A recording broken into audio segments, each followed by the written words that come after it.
isso aí, pessoal, boa noite, boa tarde, né? Ou bom dia, dependendo da hora que você vai aí receber esse vídeo edificante. Aqui com a gente, aqui na minha esquerda, né? Na minha esquerda, nosso irmão Isaías Fagundes, né? Ele que tem, né, nas mídias sociais aí, principalmente no YouTube, uma plataforma, né, digamos assim, um canal, isso aí. Pô, me ajuda aí, cara, eu sou novato na situação aí, mas nós vamos chegando devagarinho aí, vamos se acostumando aí, né, com essa nova forma de espalhar o Evangelho de Cristo, né. No meu canal, né, Realidades Bíblicas, canal do Isaías. Isaías DF. Por que Isaías DF, meu irmão? Por causa do meu sobrenome, né? Sobrenome, qual é o sobrenome? Dias Fagundes. Dias Fagundes. Então, canal Isaías Dias Fagundes. Olha só, nós estamos aqui com uma proposta de palavra, né? E essa proposta de palavra veio por intermédio da minha pessoa, ouvindo aqui o nosso amado pregando num grande culto abençoado aí no nosso ministério. E aquilo indagou-me, eu fiquei pensando, gente, durante a semana, glória a Deus, né, sobre esta palavra. Sabe aquela palavra que é um pingo d'água, cara, que bate, e incomoda, né, incomoda. E é interessante, até é instigante falar sobre esse tema, porque o tema é o seguinte, ó, os porquê de Deus, amado. Você já parou para pensar por que Deus pergunta sendo Ele onisciente? Ora, um dos atributos de Deus... O que seria atributo, amado? Quando a gente fala assim, atributo de Deus, o que te faz lembrar, amado? Eu acredito que de uma maneira mais fácil simples, de entender, até perfeito, para quem não seja cristão, que esteja assistindo, né? Seja características de Deus, da essência de Deus, características da essência de Deus. De uma maneira muito simples, eu acredito que é assim. Perfeito. Pegando a carona desse cavalo, pegando esse cavalo encilhado aí, falando então dos atributos de Deus, né, que são as qualidades e características expressivas do caráter, da personalidade de Deus, a minha pergunta é, se Deus sabe de todas as coisas, isto é, se Deus é onisciente, Ele sabe de todas as coisas, gente, parou para pensar, por que Deus pergunta se Ele sabe de todas as coisas?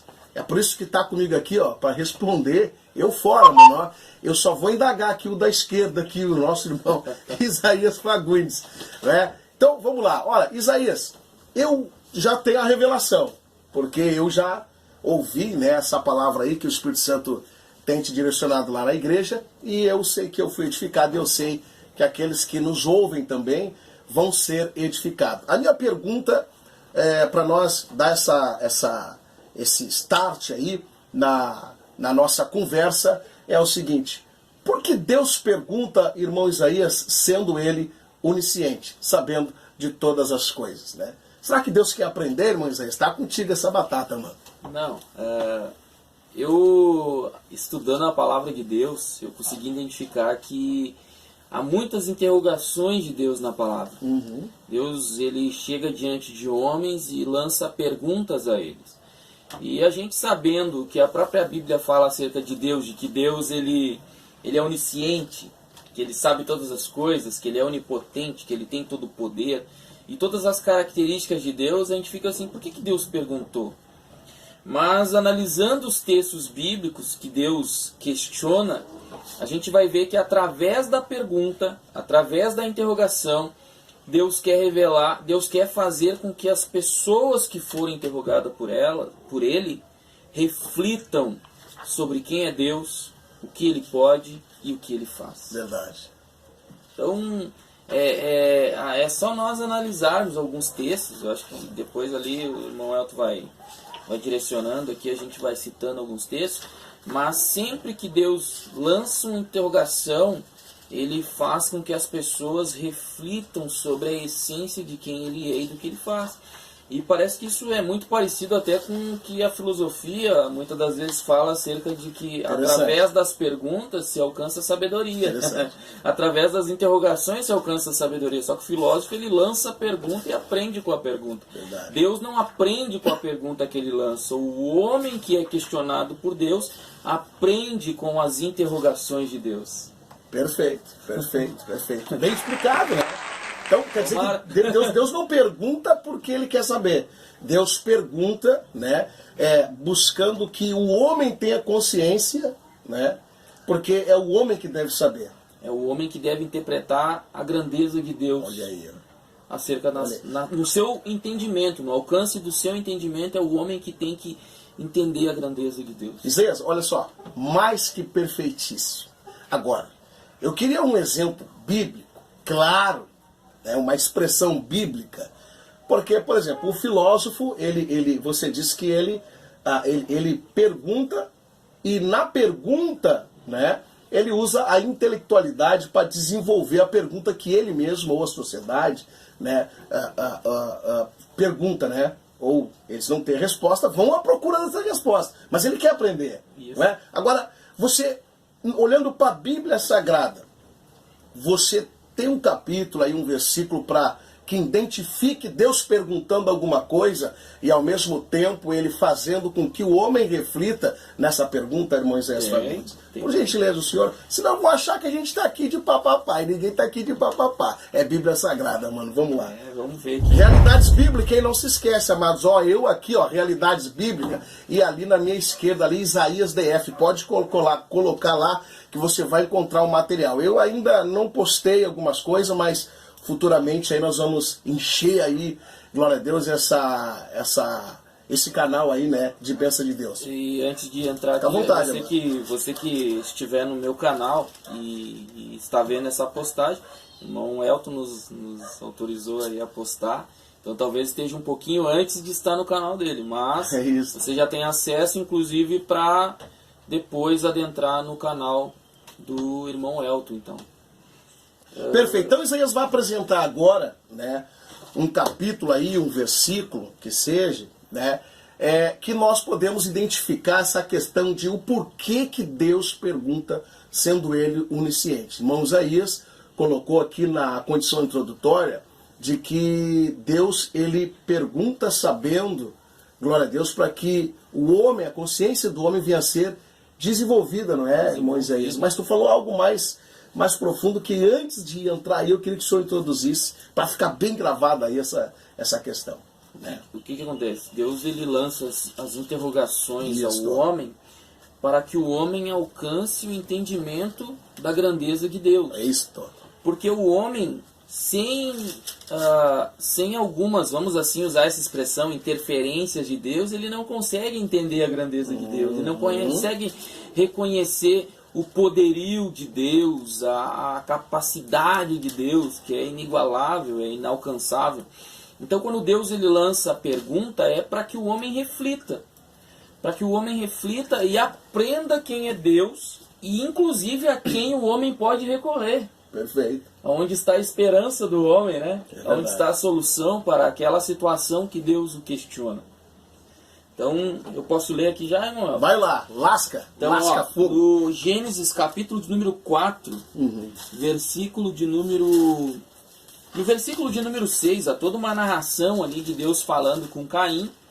E no versículo de número 6 do capítulo 4 do Gênesis, está escrito bem assim: E o Senhor disse a Caim, por que te iraste? Deus fez uma pergunta para ele. Por que tu está irado? Por que tu te irou? E por que descaiu o teu semblante? Por que tu ficou irado, cara amarrado, ou triste, eu não sei, né? Mas ficou de um jeito que chupou limão. Deu para perceber. Limão, comeu giló. Giló. Então Deus, ele faz essa pergunta. Por que isso? Mas Deus sabia o porquê. Tanto que a gente lendo adiante o texto, a gente vai ver que Deus sabia o porquê, porque de Deus nada esconde, Deus vê tudo, Deus sabe a tua essência, Deus sabe aquilo que o homem não vê, Ele conhece a tua estrutura, tudo. Então, no versículo 7, aí Deus pega e dá uma dica para ele, fazendo uma pergunta. Primeiro Deus pergunta por que ele está daquele jeito, sabendo como ele estava, para que ele reflita. O que gerou aquilo nele? Qual foi o sentimento que alimentou aquela cara de limão? Qual foi o sentimento que alimentou, descaiu o semblante? E qual foi o sentimento que alimentou a ira nele? Deus está fazendo com que ele reflita. E aí Deus lança mais uma pergunta para ele refletir. Se bem fizeres, ou se fizeres o bem, não é certo que serás aceito? Jesus. Ele está dizendo, se você faz o bem, você não é aceito pelo bem que faz? Verdade. E aí Deus continua, para que ele reflita. E se você não faz o bem, se não fizeres o bem, o pecado jaz à porta, e sobre ti será o teu desejo. Olha só, Deus dizendo, se você não faz o bem, o pecado já está aí, está na porta, esperando. Quando você fizer o mal, o pecado adentra a porta e já era. Mas Deus dá uma resposta. O pecado jaz à porta, e sobre ti será o seu desejo. Ou seja, você vai ser dominado pelo pecado. Mas continuando, Deus diz assim, mas sobre ele deves dominar. Então toda pergunta de Deus a Caim está fazendo com que ele reflita e que ele retroceda e volte atrás do que ele está já maquinando e planejando, quando nem o próprio Abel sabia o que estava se passando dentro do seu irmão Caim. Verdade. Mas Deus já sabia. Deus já sabia. E Deus já estava lhe dando uma chance dele não cometer o primeiro homicídio da história humana. Meu Deus. E mudar a história. Então o primeiro homicídio foi através de Caim. Caim, ele não entendeu, não conseguiu compreender que o que Deus fez ele refletir. Não conseguiu frear, porque Deus disse que estava à porta, mas que ele podia dominar. Deus disse para ele, cabe a ti dominá-lo. Deus deu condição para ele dominar. Deus deu condição, e Deus, através da pergunta, fez com que ele refletisse. Reflete aí, Caim. Isso, Deus deu... Assim, pensa no que tu vais fazer, né? Porque tu vai ter, através do que você vai fazer, Caim, né? Vai ter consequência. Vai ter uma retaliação. Você vai comer do fruto que você plantar. Eu acho que essa é interessante. Exatamente. E aí você vai ver, olha só, Caim ficar conhecido, ficou manchado na história, o homem que matou a primeira pessoa. Que tirou a vida, o primeiro assassino. Através de quem foi a primeira morte? Lá tá aí. Caim. Então ficou uma mancha muito feia na biografia de Caim. Por quê? Porque ele não entendeu, ainda que alguém olhe e diga, não, mas ele ia fazer. Sim, poderíamos usar essa expressão. Mas por que Deus pergunta e Deus dá todo? Olha só, Deus deu tudo de mão, jogou assim, ó. Olha aí, ó. Pega esses dadinhos aí. Ou tu monta esses Lego aí desse jeito, ou então o resultado vai ser esse. Deus jogou tudo o que ia acontecer. Deus jogou o que tinha no coração dele, o que estava alimentando. Através da pergunta, Deus deu toda a resposta para que ele refletisse e tomasse uma atitude. Através de uma pergunta. Através de uma pergunta. Meu Deus do céu.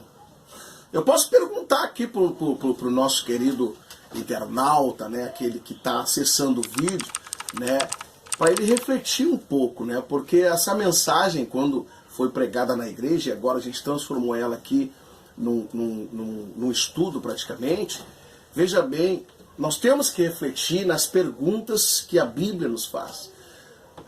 Porque as perguntas elas vão caracterizar a vontade de Deus. Vão caracterizar a vontade de Deus. As perguntas de Deus também, eu pude perceber nessa escolha de capítulo e versículo, que Deus quer nos prevenir do mal lá na frente, porque Ele é onisciente. Ele é onisciente. Então quer dizer, Deus faz com que Caim viesse a refletir para não errar. Exatamente. E outra, ele diz assim, você tem condição de não errar. Exato, abriu o horizonte ainda para que ele entendesse que Deus deu um freio para ele. Deus deu a chance dele puxar o freio. Mas ele não quis puxar. Isaías, é interessante trabalhar também essa questão aqui ainda no texto, né? A gente já vai pular para o texto lá, para o vídeo não ficar muito longo, mas veja, é interessante trabalhar aqui a consciência, porque é lá que a pergunta é feita. Exatamente. Né? Então, se nós não temos uma boa consciência, a Bíblia fala sobre vários tipos de consciência, e posterior a esses vídeos nós vamos ainda falar sobre isso, sobre as 3 faculdades da consciência, né, que é o inconsciente, né, o subconsciente e o consciente. Perfeito? Vamos trabalhar isso. Mas veja, as perguntas são feitas lá. Né?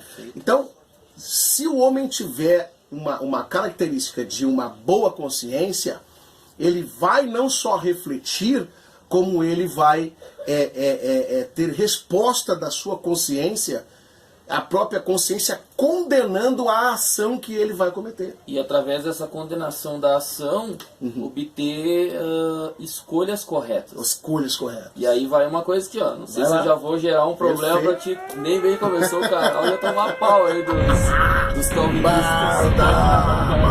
E eu no meu canal, né, se houver algum calvinista ali que estiver ouvindo isso.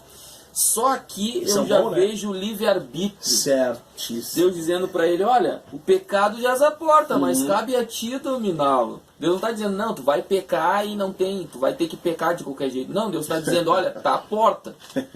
Mas eu estou te mostrando o que gerou ele, o que está acontecendo dentro de ti, mas eu vou te dizer uma coisa, cabe a ti dominá-lo. Cabe a ti dominar. Eu não vou dominar por ti, cabe a ti, né? Isso, Deus está dizendo, isso eu é não responsabilidade vou sua. ti. Eu não vou te frear, mas eu estou te dando todas as condições de puxar o freio. Olha aí, é a tua responsabilidade dominar. Né? Então tá, né? Então é interessante, né? Porque essa consciência, gente, né? É um perigo, porque a consciência pós-queda, ela é um perigo. Ela tem que ter por trás um conceito moral cristão para que essa consciência venha a ser sadia e através da pergunta de Deus que nos leva a ter uma consciência do que nós vamos fazer, nós possamos então fazer o correto. Acho que é por aí, Moisés. Isso, exatamente. Exatamente, tomar uma posição acertada. Dito isso, irmão Isaías, eu ainda vou te confessar, eu não me convenci, eu quero mais um capítulo, mais um versículo, gente, só pra... Porque, sabe, tem uns caras aí, não sei, tudo bem, né? Os teólogos de plantão, eu gosto muito da teologia, apesar de ainda não ter me formado na teologia, mas eu sou um pesquisador, mano. E tem camarada aí, gente, que fala assim, não, se a Bíblia não atestou 3 versículos, né, para uma condição, não pode virar doutrina. Exato. Então vamos dar mais uma, né? Vamos dar mais uma, então tá contigo, não é eu que vou dar, tu te vira aí, mano. E não só mais uma, existe muito. Tem bastante, né? Existe Os porquês de Deus tá em toda a Bíblia, Moisés. E você não se formou, irmão Elton, mas eu acredito que todos nós, de certa forma, fazemos teologia. Verdade. Então eu tenho uma certa feita, meu objetivo era colocar esse nome no canal, que era Teólogo Sem Cátedra. Porque eu não tinha formação, então... eu que não coloquei o meu ainda lá na mídia, lá eu posso tirar essa cola aí, né? Então, como o irmão falou, tem que ter pelo menos uns 3 textos. Então, vamos citar um segundo aqui. Bota aí que eu vou folhear. No Êxodo, capítulo de número 4, lembrando antes que todas as perguntas de Deus, elas não são presas a somente um tipo de reflexão da vida. Elas são, todas as perguntas que nós encontramos na Bíblia, elas nos fazem refletir sobre o todo da vida. Sobre o todo da vida, sobre todos os aspectos da nossa vida, todas as atitudes, vários aspectos na dimensão de que vivemos. Então, sendo assim, ela jamais vai se prender como ela fez com que Caim refletisse acerca do pecado, e ela faz com que a gente reflita acerca do nosso próprio pecado, das nossas próprias escolhas erradas ou acertadas. Ela também traz perguntas para refletirmos sobre atitudes e circunstâncias das nossas vidas que não são necessariamente pecado, né, irmão Elton? Verdade. Então vamos ver aqui, Êxodo, capítulo de número 4, Deus falando com Moisés. Deus falando com Moisés, vamos achar aqui o versículo 4:2, exatamente. O Senhor disse, primeiro Deus está falando com Moisés, Deus chama Moisés para que Moisés seja o grande libertador do seu povo, né, no Egito. Que responsa. Uma baita uma responsabilidade.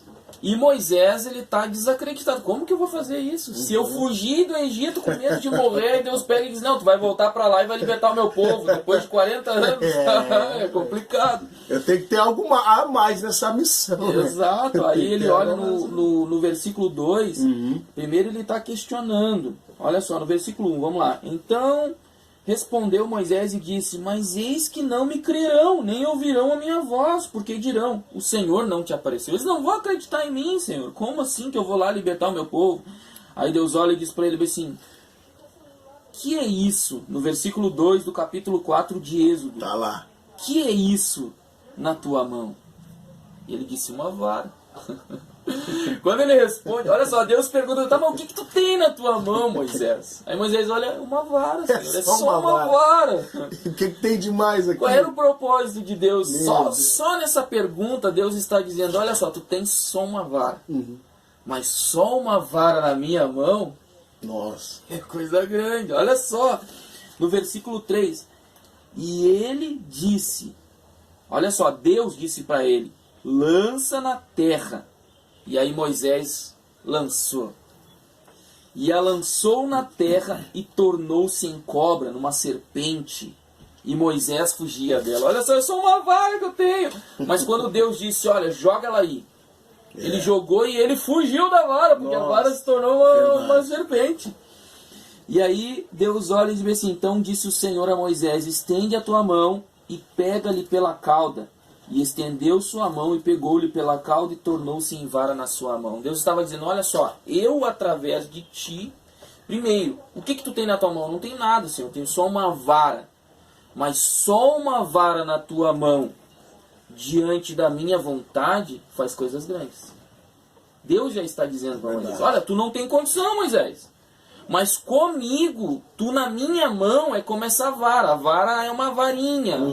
Mas diante da minha ordem, você joga, ela se transforma em serpente e você foge dela. Tu viu só? E tudo começa numa pergunta, né? Numa pergunta. Deus está mostrando para ele a grandeza dele. No próprio capítulo, a gente vai ver que Moisés ainda continua se fazendo para fazer a obra de Deus. Que é isso nas tuas mãos? Continua. E ele disse, uma vara. Uma vara. E se a gente continuar no texto, a gente vai ver que ele ainda assim mesmo não se convenceu. Ele continuou meio que se menosprezando. Quanta gente, né, que Deus diz, não, eu quero te usar, mas desacredita porque acha que não tem condição. Mas se Deus disse, quem se responsabiliza é Deus. E quem tem o poder para fazer as coisas é Deus. Verdade. Porque no versículo de número 10, então disse Moisés ao Senhor, ah, meu Senhor, eu não sou homem eloquente, nem de ontem, nem de anteontem, nem ainda desde que tens falado ao teu servo, porque sou pesado de boca, alguns dizem que ele era gago, e pesado de língua. E aí disse Deus, quem fez a boca do homem? Olha, uma pergunta. Moisés, tá, tu é pesado de língua, pesado de boca, mas quem fez a boca do homem? E quem fez o mudo? E quem fez o surdo?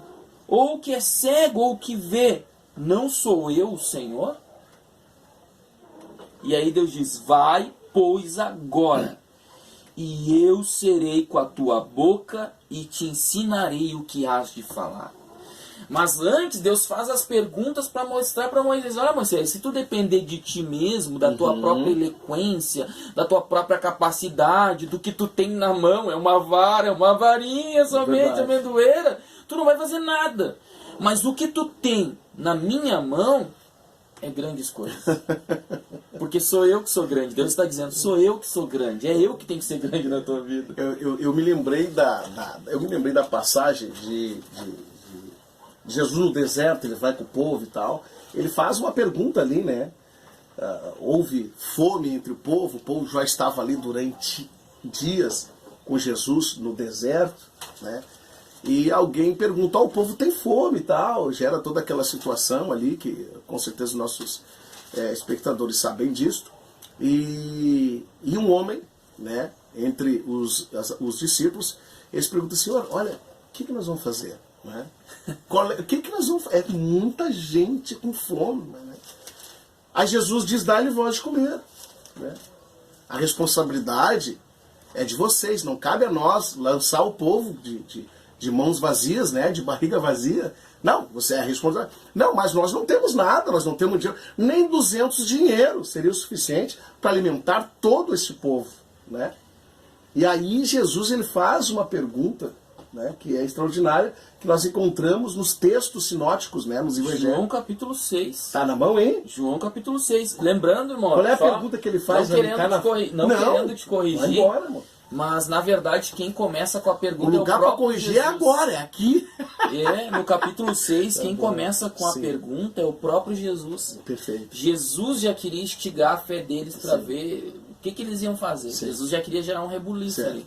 Tinha quase 5.000 homens, fora mulheres e crianças. Eu já calculei isso, talvez algum teólogo de plantão que está ouvindo aí, que diga que eu estou errado. Mas quem Fora sabe você coloca mulheres no e comentário aí, né? É. Mas eu arrisco a dizer que pelo menos 9.000, 10.000 pessoas tinham lá, contando com Verdade. mulher e criança. É. Eu arrisco. E olha só, aí Jesus pega no capítulo de número 6, versículo de número 5, olha só. Então Jesus, levantando os olhos e vendo que uma grande multidão vinha ter com ele, disse a Filipe: onde compraremos pão para estes comerem? Foi Jesus que gerou. Jesus perguntou. Jesus que... Olha tu só. melhorou o texto pra mim, na É, verdade. Jesus perguntou para eles, onde a gente vai comprar pão? Só que Jesus não estava fazendo uma pergunta porque Jesus estava preocupado. Não, Jesus sabia o que ia acontecer porque ele é Deus, ele é onisciente, ele sabe todas as coisas. Mas ele fez a pergunta para que os discípulos soubessem, Perfeito. para que os discípulos refletissem. E olha só, aí então no versículo de número 6 dizia isto para os experimentar. Jesus disse isso para experimentar os discípulos, porque ele bem sabia o que havia de fazer. Olha só, então aqui já mostra a pergunta de Jesus como Deus, sabendo e dando gerando uma reflexão nos discípulos. Gerando uma reflexão nos discípulos. Aí Filipe toma a resposta e diz assim, no versículo 7, respondeu dizendo: 200 dinheiros de pão não lhes bastarão para que cada um deles tome um pouco. Olha só, cada um deles tomar um pouco, 200 não é o suficiente. Quem sabe o próprio Filipe já está dizendo, a gente tem só 200 e 200 não é o suficiente. Ou a gente não tem nem 200 e não é o suficiente para saciar a fome de todo esse povo. Mas Jesus lança essa pergunta, irmão Alto, justamente para mostrar para eles quem é Deus. Quem é Deus? O Deus do milagre, da provisão. E aí a gente lendo o texto ali, Da continuando, possibilidade. a gente vai ver que Jesus é o Deus das causas impossíveis. Verdade. Porque surge um menino na história ali que tem 5 pães e 2 peixes. 5 pães e 2 peixes, matematicamente dizendo, não é nada para quase 10.000 pessoas. Na mentalidade humana. Na mentalidade humana. Na mentalidade Mas humana. para Deus... Nossa. Aqui nós temos o caso de Moisés. O que tu tem nas mãos, né? Uma vara. uma Quem vara. tem nas mãos? Pô, é uns peixinhos, né? 5 pães e 2 peixinhos. O que é isso para tanta multidão? Tipo, Moisés olhando para a vara e dizendo, pô, mas o que é uma vara? Aí a questão é essa. É quando a vontade de Deus está sobre que as Exato. coisas acontecem. Então Moisés. a pergunta de Deus, a pergunta de Jesus é para mostrar quem ele é e em meio à adversidade o que ele pode fazer. Em meio à escassez o que ele pode fazer. Eu vi até uma certa feita um pastor dizer, o céu não está em crise. E é verdade. Porque do pouco Deus faz muito. Do pouco Deus faz muito. Isaías, o céu não pode estar em crise nunca, né? Exato. Não tem como. Porque do pouco Deus faz muito. Então de a gente lá o vai ver manancial. que as perguntas de Deus, elas vêm de confronto à nossa mentalidade limitada e limitadora. Tremendo de Deus. Isaías, ó, isso aqui é só uma resgazinha, amado. Mais pra frente, né, nós vamos caprichar mais nos vídeos aí. Glória a Deus, queremos agradecer a oportunidade que você tem nos dado de nos ter ouvido e ter segurado a onda aí, né, e ouvir isso. Olha, Deus tem perguntado muito para mim. E as perguntas de Deus para mim têm me feito refletir no quem eu sou e quem Deus quer, né, que eu seja, na perspectiva dele. Talvez Deus esteja perguntando algo para você neste momento, neste vídeo. Talvez você nem teve consciência para entender os porquês de Deus, mas através desse vídeo, talvez a gente esclareceu alguma coisa aí para você. Isaías, sua deixa, né, para os nossos queridos irmãos aí. Reflita sobre as perguntas de Deus acerca de respostas que você precisa na tua vida. Amém? Deus abençoe. Amém. Que Deus abençoe em nome de Jesus. Até uma próxima vez.